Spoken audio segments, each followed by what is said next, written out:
Manahoana daholo tompoko dia malefaka ary tsy maro toerana hatrany ny alzay mandritra ty herinandro ity eto Madagasikara. Ny isaka kosa somary ny anatsimbo ary ety avaratra andrefana sy avoany andrefana ny rotsakorana ary itoy hatrany hatrany zany. Ny faritra Analamanga moa mazava ho azy dia ho maina tanteraka mandritra ty herinandro ty ihany koa dia somary isy fiakarany ny maripana ny ety amin'ny avoatany zany hoe dia na midanika dia midanika tokoa. Dia andao jerentsika ny mety ho toetry ny andro ho amin'ny rapitso ho amin'ny maraina dia anantena orana tandrifin-drahona hatrany ianareo any Analalava, Sofia ny ilany andrefan'ny fatry ny avoatany tahak'izay koa aty Menabe aty dia ibalika be ny masoandro na ifandimby eo ny rahona sy ny masoandro ny amin'ny fatra sisa ho amin'ny rapitso tolakandro dia andrahoana ny andro ny any amin'ny morontsiraka atsimbo andrefan'ny Madagasikara ray manontolo iny tahak'izay koa aty Analamanga, Alaotra Mangoro, Boeny sy Betsiboka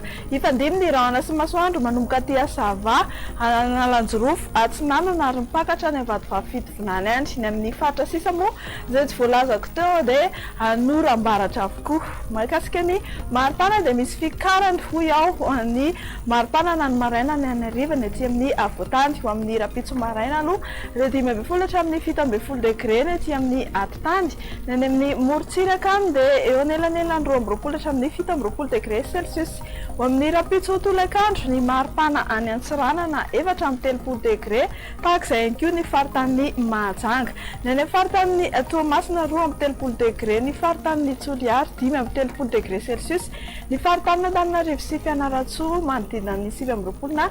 30 degré celsius. Dia raha mahaliana anao ara dia indro atolotra anao ny vinany toetry ny andro andreo firenena na nosy vitsivitsy ivelan'ny Gasikara ifandimby ny rahona sy masoandro any Milan sy Bangkok ibalika be ny masoandro any Johannesburg any anorana tandrifin-drahona any Paris anorambaratra kosa ny faritry Nairobi dia ifandimby ihany koa ny rahona sy masoandro raha mirapitso any Comore sy La Réunion anorambaratra avokoa Maurice sy Seychelles. Dia hatreo ara aloha ny meteo antsika ho amin'ity alina ity mametraka ny mandra-piona ho amin'ny manaraka indray tompoko.